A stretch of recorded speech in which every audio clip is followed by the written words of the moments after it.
بسم اللہ الرحمن الرحیم۔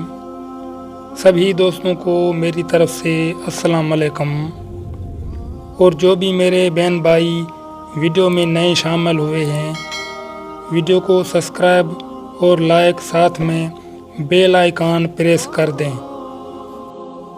دوستو، ایک مرتبہ سنان نامی عیسائی پادری نے حضور سیدنا غوث اعظم رحمۃ اللہ علیہ کی محفل میں حاضر ہو کر سلام عرض کیا اور حاضرین میں کھڑے ہو کر بیان دیا کہ میں یمن کا رہنے والا ہوں، میں نے ارادہ کیا کہ میں اسلام قبول کروں۔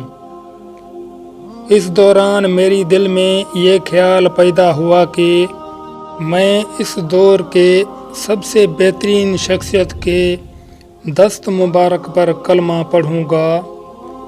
اسی سوچ کے دوران مجھے نیند آ گئی۔ خواب میں مجھے حضرت سیدنا عیسیٰ علیہ السلام کی زیارت نصیب ہوئی۔ آپ رحمۃ اللہ علیہ نے مجھ سے ارشاد فرمایا کہ تم بغداد شریف چلے جاؤ اور شیخ عبد القادر جیلانی رحمۃ اللہ علیہ کے دست حق پر اسلام قبول کرو، کیونکہ اس وقت وہ روئے زمین پر تمام لوگوں میں افضل و اعلیٰ ہیں۔